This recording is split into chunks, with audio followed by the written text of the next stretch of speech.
I tell people there's 3 ways to develop willpower. So 3 ways to develop willpower. Finish what you begin, do a little bit better than you think you can, and do a little bit more than you think you can. All of those 3 things require effort, and that's developing willpower. It's very easy to start a project, but it's quite difficult to finish a project. Halfway through the project, we go, whose idea was this? You know, there's so much work, let's start something new.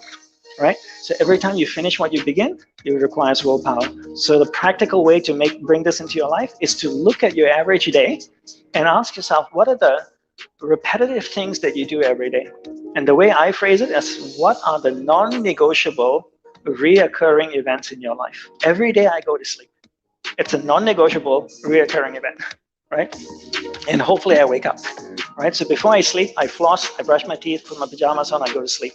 When I wake up in the morning, you finish what you begin. So how do I finish the process of sleep? When I wake up in the morning, I make the bed. When I make the bed in the morning, I'm finishing the process of sleep. And it takes effort to make the bed, right? Then it says, the second rule is, do a little bit more than you think you can. The third one is, do it better than you think you can. So every day I make the bed, I pull the sheet, I fluff the pillows, I put them nicely. Some days I double fold the comforter like they do at the W Hotel. Some days I fold it at an angle like they do at the Four Seasons, you know? But every day I make the bed. And the process of making the bed at the morning is me finishing what I'm beginning, which is me developing willpower, right? I have time to make breakfast. I have time to eat breakfast. I have time to wash the breakfast dish. Most people, after eating, throw it in the sink and go, I'm late, I have to go. I'll wash it later. Finish what you begin. It requires willpower, right? So every time you finish what you begin throughout the day, you're developing willpower. Why do you develop willpower? You develop willpower so you can control where your awareness goes in your mind, the ball of light, right? For those of you who've done the course, you develop willpower. I define willpower as a mental muscle. If I can draw biceps around my mind, right, muscles, that would be my willpower. And every time my awareness drifts away, I use my willpower to bring my awareness back. I develop willpower to control where my awareness is going. I control where my awareness is going to control where my energy is flowing. I control where my energy is flowing to control what is manifesting in my life. That is why I make the bed in the morning. Now, most people come up to me and say, Dandapani, I've been making my bed every single day for a year. I say, congratulations. Then I ask them, why are you making the bed? 99.99% of the people look at me and say, I make their bed in the morning because it gives me a sense of accomplishment. I'm starting the day with a win. And you know what I think to myself that moment? That I'm a horrible teacher. Because I didn't tell you to make the bed in the morning to feel a sense of accomplishment or to start your day with a win. Why did I tell you to make the bed in the morning? To finish what you begin. Why are you finishing what you begin? To develop willpower. Why are you developing willpower? To control where your awareness goes. Why are you controlling where your awareness goes? So you can control where your energy is flowing. Why are you controlling where your energy is flowing? So that you can control what's manifesting in your life. That's why you develop willpower, right? And that's why you finish everything that you start throughout the day. And your whole day then becomes a ritual. And part of what we're creating in the app is to create rituals in the morning. So morning it'd be like, make your bed, wash your breakfast dish. Afternoon would be another ritual.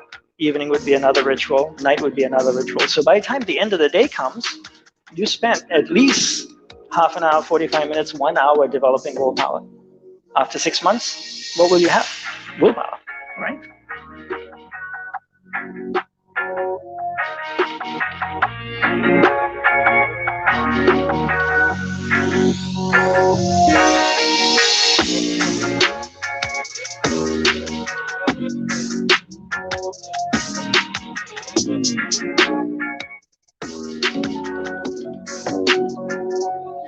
Look around for something that bothers you and see if you can fix it. You can do this in a room. It's quite fun to do it just when you're sitting in a room, like a room, maybe your bedroom. You can sit there and just sort of meditate on it and think, okay, if I wanted to spend 10 minutes making this room better, what would I have to do? And you have to ask yourself that, right? It's not a command, it's like a genuine question. And things will pop out in the room that you like, there's a stack of papers over there that's kind of bugging you, and you know that maybe a little order there would be a good thing, and you haven't, there's some rubbish behind your computer monitor that you haven't attended to for like 6 months, and the room would be slightly better if it was a little less dusty and the cables weren't all tangled up the same way. And if you allow yourself just to consider the expanse in which you exist at that moment, there'll be all sorts of things that'll pop out in it that you could just fix.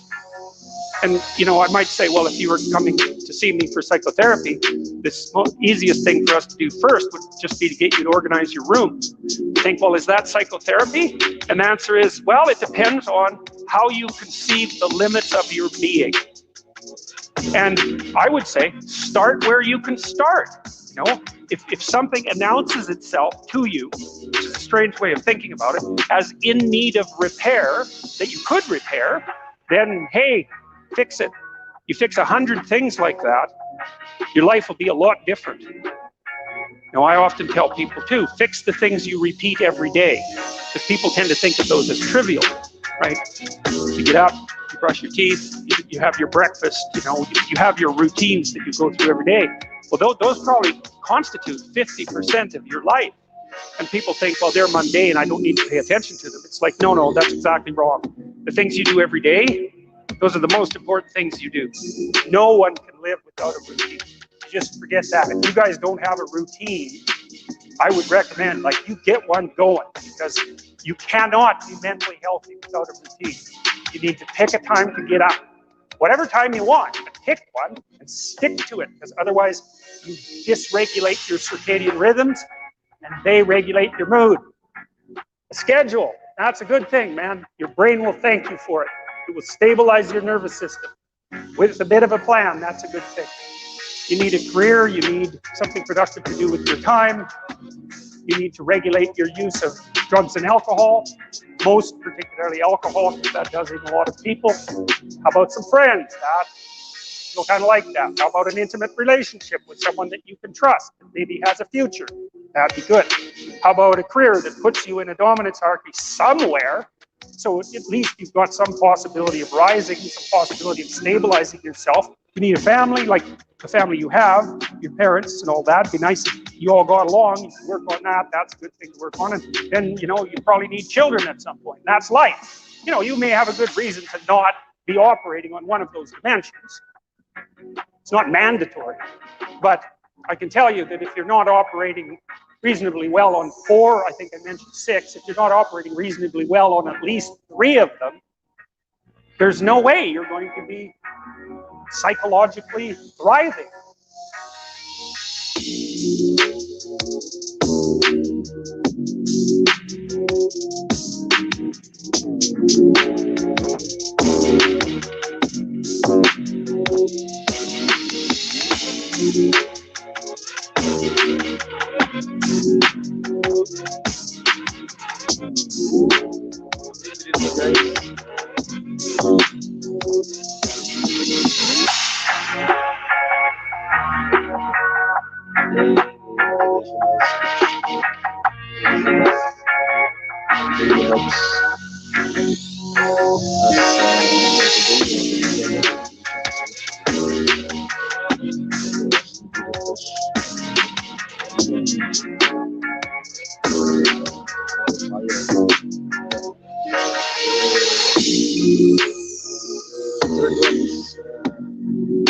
This is why you are not in control of your behavior. By Dr. Huberman. So listen to this. It's a nice motivational video words from Dr. Huberman. So why you are not in control of your behavior. So watch and listen to this.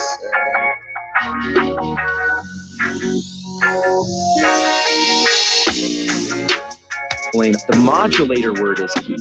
That's because what these chemicals do is they enhance the activity of particular brain circuits and brain areas and suppress the activity of others. So indeed, the neuromodulator dopamine, when it's released, it goes and it makes a bunch of brain areas work better and a bunch of areas work less. And the areas that it makes work better are generally the ones that are involved in energy and motivation.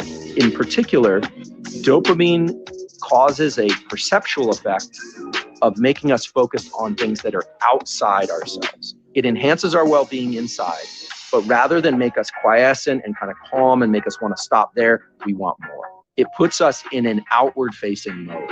Generally, dopamine works with another neuromodulator, neurochemical called epinephrine. Epinephrine is in the body and in the brain, sometimes called adrenaline, but in the brain it's called epinephrine. And dopamine and epinephrine are buddies.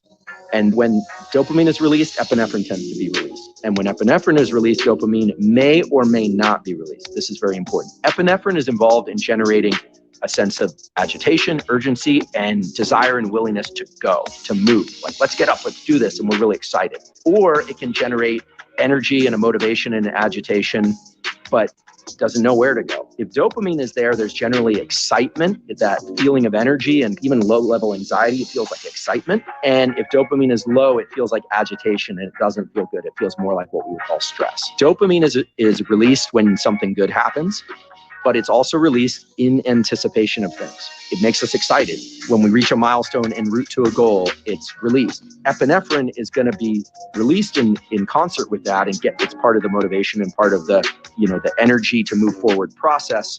But epinephrine can also be released on its own. Pure stress without excitement is just pure epinephrine. Anytime you're placing your attention on an outward goal, I don't care if it's a financial goal, it's a personal goal, the dopamine system is queued up to look for milestones that tell you that you're on the right path. And you can imagine why this evolved to be the case. If you were an animal with no eyes and you're just navigating by scent, you get onto a scent trail and, oh, that smells good. Okay, great. Yes, it's got to increase your forward movement in that direction.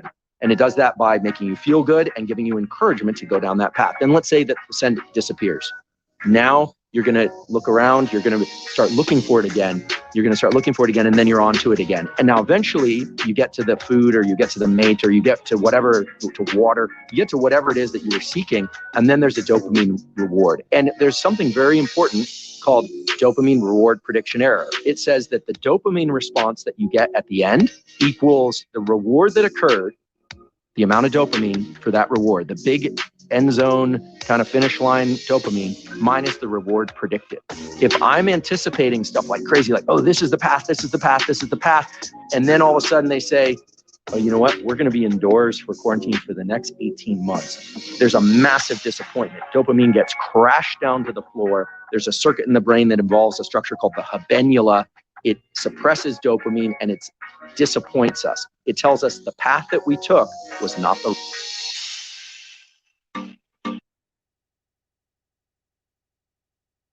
Guys, the good thing that this audio or this video I watched, dopamine is very important to us. Just have to stay happy.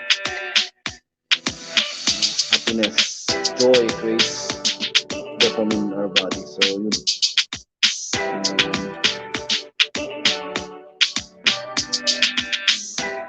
there's another reward chemical and system in the brain, and that relates to serotonin.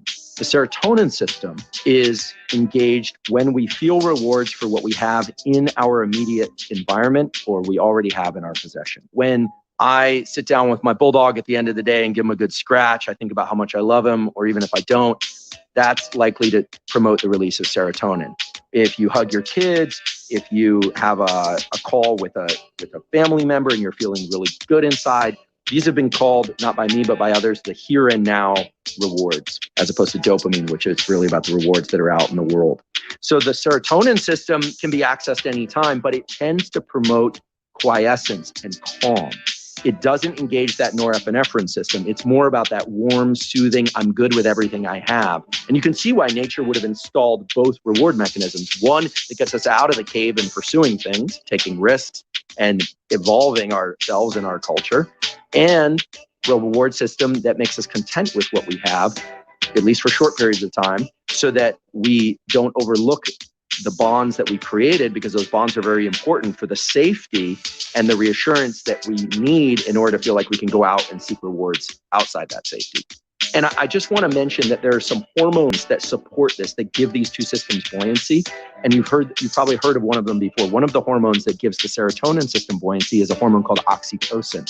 Oxytocin is actually a peptide hormone. It sort of acts as a neurotransmitter in the brain that's actually involved in milk letdown in lactating women. But men make it also, and women make it also even when they're not lactating. And it provides support to the serotonin system in general, and it really enhances pair bonding and bonding between parents and child and parent. The oxytocin and serotonin system work together to support this here and now feelings of warmth and well-being. These are rewards. And quiescence, they tend to promote stillness. When I hear stories of very successful entrepreneurs who have incredible, financial success, and then I hear about their personal lives crashing, or they're off doing transcendental meditation retreat number 35, trying to find themselves, or doing outrageous amounts of psychedelics to try and be happy because they're miserable. And everyone says, wait, how can you be so miserable? Because you have all these resources. Well, in my view, they overplayed the dopamine system and they underplayed the system serotonin and oxytocin. And when I see someone that I consider a true high performer, that's somebody that really knows how to toggle back and forth between.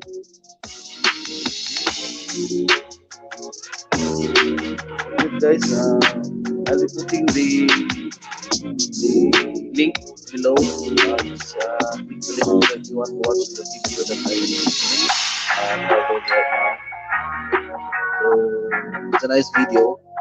You can learn a lot. You can change your behavior. You can change, and you will know.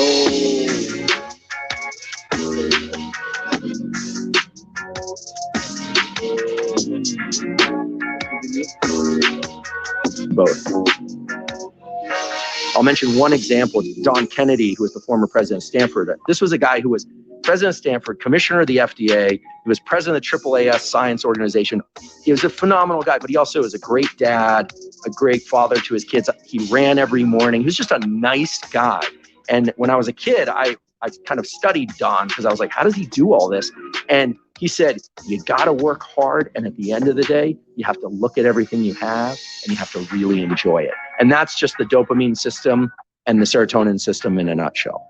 If we want to have energy, we need that norepinephrine system working well. It works alongside a neurochemical called cortisol. And cortisol is always talked about as bad, the stress hormone, but you want cortisol high during the morning. You want it to peak in the morning and get you going. It's what wakes you up in the morning out of sleep. To do that, that's why I'm a big proponent of this, getting sunlight in your eyes first thing in the morning.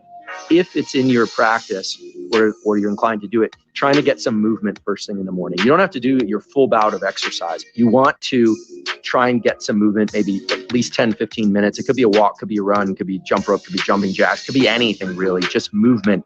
That's going to get the norepinephrine system primed because you have the adrenal glands, which sit above your kidneys, and they kick out norepinephrine and cortisol and get your system awake. The dopamine system is really about picking a goal and a target. So this is why it's so crucial to identify what you're going to try and accomplish in, say, before noon or in the first hour of your day or the first 2 hours of your day. Really setting a goal, and even just setting that goal, you should just mentally reward yourself that you're on the right path first. And to the extent that other things start to leap to mind, you should really try and push those aside and stay focused on that goal. The reason is, if you can stay focused on that, you're going to get the dopamine reward as you move forward. It's going to might feel a little tough depending on how well you slept or how poorly you slept. But if you reach that goal, you're going to feel dopamine release. It's going to get you better at focusing on singular goals. You can also get your dopamine from picking up your phone and starting to, flip through Instagram. You'll get your dopamine one way or another, but you're not really on a specific path unless your job is to go provide likes for someone that owns an Instagram account. So you want to pick a targeted goal and you want to move toward that goal. And ideally you do it in the early part of the day because it really does prime this dopamine system to be able to do that more regularly. Here's the thing that's really key is forward movement.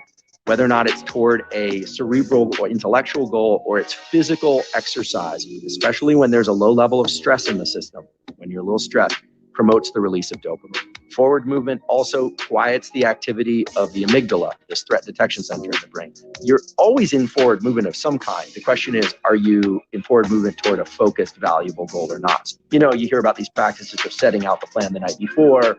You know, some people wake up and they're very focused. Other people, like me, I wake up and my mind is a little still discombobulated from sleep, because in sleep our mind is discombobulated. We're not able to form plans. It takes me a while to transition out of sleep. So I use 10 to 15 minutes of exercise as a way of amplifying that epinephrine and dopamine system. There are some things that I do that I think are very valuable and that people in various high-performing communities do. So this exercise every morning before you work is very good. It helps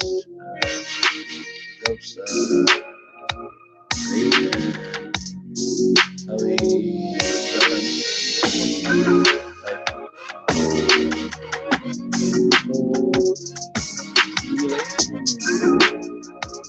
One is, a lot of people nowadays are into intermittent fasting. Fasting itself will stimulate the release of norepinephrine. Interestingly, it will also slightly increase the amount of dopamine because it puts you in kind of anticipation of a goal. Now, normally that goal is food if you're very, very hungry. But there's this ancient mechanism whereby when our blood glucose is low, even though we might be a little hungry and a little bit agitated, it tends to focus us on things outside ourselves. It means we need something outside ourselves. So we're less content to just sit on the couch, or less content to just be quiescent. Contrast that with after you've eaten a big meal, you're probably more comfortable to just sit down and relax. And that's not an accident. So if you're going to practice intermittent fasting, you could do that in the morning. Sometimes people find that helps them improve their focus, because fasting can improve focus. Now, these are short-term fasts. I'm not talking about day-long fasts. I'm talking about just pushing your first meal out. If you're feeling stressed, the way you focus is by training the focus system. And the way you do that is by setting your sights on an immediate goal and a horizon that's close in that you know you can accomplish. And it can be an even trivial one. It can be, look, I'm going to make my cup of coffee. I'm going to sit down. I'm going to take care of 4 email, and that's it. That's my first goal. Now, of course, that's not your entire goal for the day, but it's goal-directed behavior. And so you're coupling the neural circuits for focus with the neural circuits for goal-directed behavior with the neural circuits for energy and agitation. You're getting those aligned. They're coherent. Whereas when you sit down and you look at your phone and you're getting likes from Instagram and trying to take care of some emails, your neurochemical systems are kind of split. They're incoherent. And it's no wonder that by 11 or 11:30 you haven't accomplished much, or you feel like you've been kind of overworked and you're a little discombobulated. You know, there's the kind of famous YouTube video that Admiral Craven gave about, first thing in the morning, make your bed. There's a reason why in those communities, and all military communities for that matter, you have regular, predictable, tractable practices that you can accomplish first thing in the day. It's not necessarily just about the practice. It's not about having a well-made bed. It's not about making a cup of coffee. It's about you being in control of the control circuits. Because you have these brain circuits are involved in controlling yourself and setting blinders on yourself when you need to and moving forward towards those goals. And if you don't practice those circuits, you don't take control of them, your brain is perfectly happy to go get dopamine any number of ways, get serotonin any number of ways. And so you can train up focus. You can train up goal-directed behavior. And what's cool about it is it's an amplifying effect, so that pretty soon you get up in the morning, you find yourself naturally in forward motion and naturally targeted on specific goals. There's some good evidence that, we want to do 90-minute, what are called ultradian cycles to distinguish them from circadian cycles, that, working for 90 minutes, then the brain its attentional mechanisms tend to need a little bit of a rest, and then going back to things. There's the Pomodoro technique of, I think it's, bouts of 20 minutes with rest. There are a bunch of different ways to chunk your effort, but I would say, whatever allows you to focus well on a particular goal and move toward that, pick that goal deliberately and move toward it. It's very normal to have some, what I call mental pop-ups in your mind to come about, or you think you need to look at your phone or maybe even do it, but to set that aside. If you can do this, you will greatly enhance your ability to do this over time. So that's the dopamine system, in a nutshell, and how to lean into it. And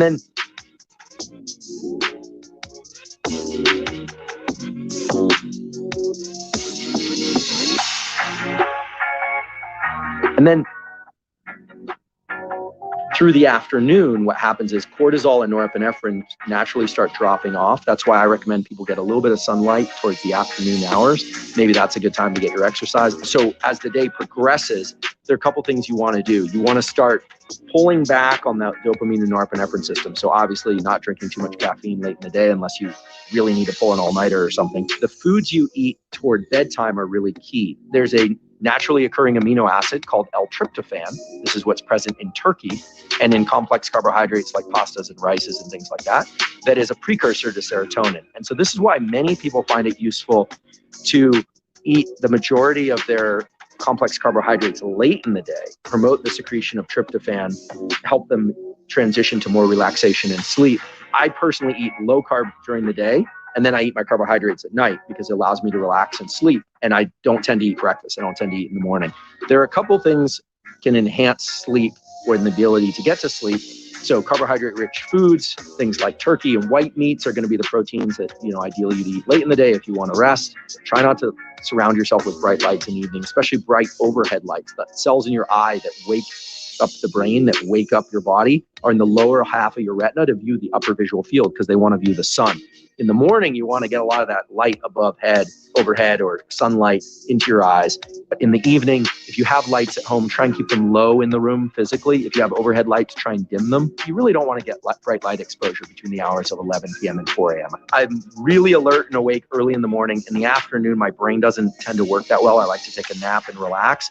And then I tend to stay up till about 11, sometimes 12. I use the naps. And I do a practice called Yoga Nidra, where you lie down and just listen to this script once a day. That helps me fall asleep when I need to. It helps me recapture some rest that I didn't get during the night. So I tend to go to sleep around 11, 11:30, and I wake up around 6:30. And I probably use a little bit more sleep.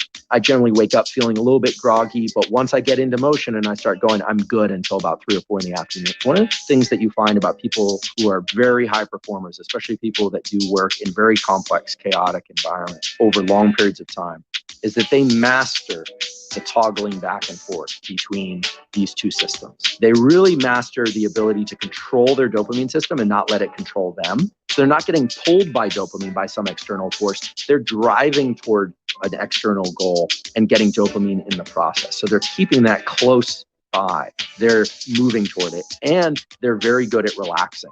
I was very surprised to see that some of the people who are the best performers are really good at going from full intensity to full relaxation. If you can learn to master the transitions between these systems, you can see an outsized effect on performance and relationships in your life. Self-help and the high performance world and all these business books, a lot of them, business wellness type stuff, is really about trying to amplify one or the other set of circuits. Whereas I really feel that when you look at true high performers, they have great careers and healthy relationships. You find that people, they learn how to tap into both of these and switch back and forth. Ideally you do this on a day-to-day basis or even across the day. I have a trough in the middle of my day where I try and get into non-thinking, non-speaking, non-doing for maybe 10 minutes. That's what Yoga Nidra is really about. So that in the evening, I get a second round of high focus work because that's just the way my life's organized. I can lean back into training or intellectual work, same intensity and focus I could early in the day because I have put a trough in the middle, and then I go to sleep. You see so many people just go, and then crash. And then they learn how to do this and maybe they disappear and come back. You want to do this across the 24-hour cycle every day. Guys, with the audio right now, but I will put the link down below. Video.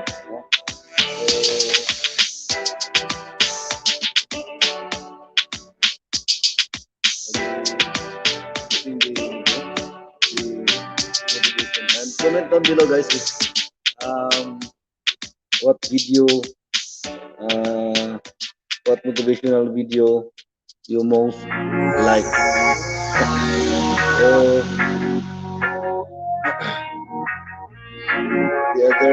The second video I play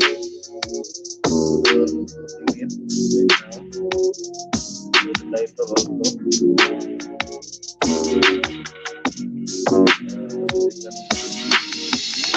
Third one.